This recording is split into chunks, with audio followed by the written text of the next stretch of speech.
Hey guys, and welcome to our one more chapter. In this chapter, we'll be going through with the construction toolset.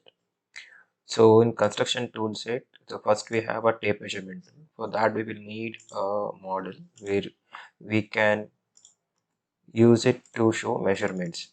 Now, whenever we design or create a model to know the what is the dimension and width we've added. So we just need to click on the tape tool, or the shortcut is T.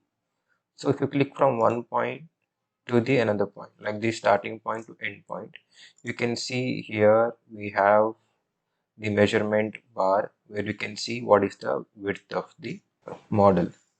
And similarly, the same thing will work for the horizontal or the vertical. And if you want the dimensions to be highlighted, you can just click on this dimension tool.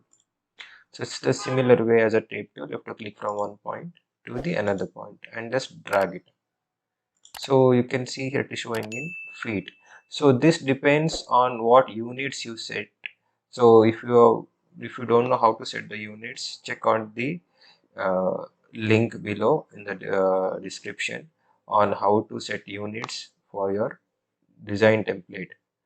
Then this is a protractor which works as a protractor, so we won't be using that much, but we'll be using text tool. So if you want to highlight or show any objects, just click and one more click, and you can just type in the value, or you can type a text. For example, I can just write square and enter square and just click outside. So you can see the text have been appeared.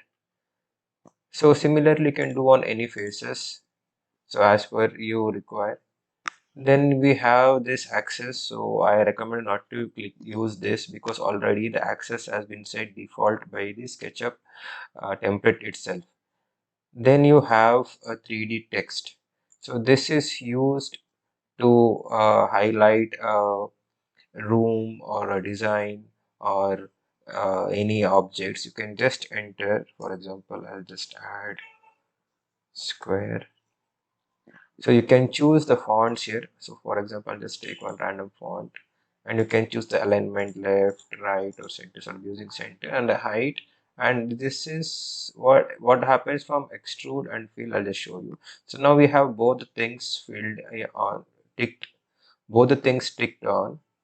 So just give place and you can just place it here. You can see how it's visible. Similarly, if you add one more square, that'll be just offing extrude and giving place. So you can see this is extruded like a signboard, and this you can see it is not extruded, it is just flat as a textures or what you can say like a texture or image you have dragged and dropped. Similarly with extrude on and filled off, so you can see I'll mention again same thing and place.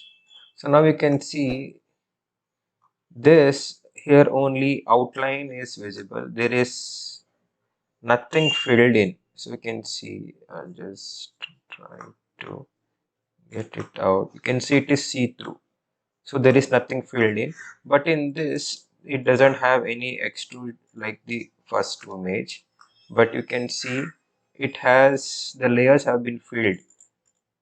So in this, you can just use a push pull tool and extrude out. But in this, when you have both extrude and filled on, you can see both of them are on. So pretty much, so these are the tools from the construction toolbar. You can also find it in large tool set over here. So this is how we use to highlight.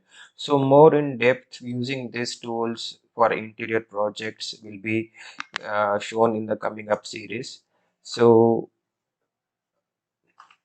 hope you have got information on how to use this. Hope you have understood how the construction tool set can be used. So do share and subscribe, and do also check other tutorial videos which we have uploaded in the interior SketchUp essential playlist. Thank you.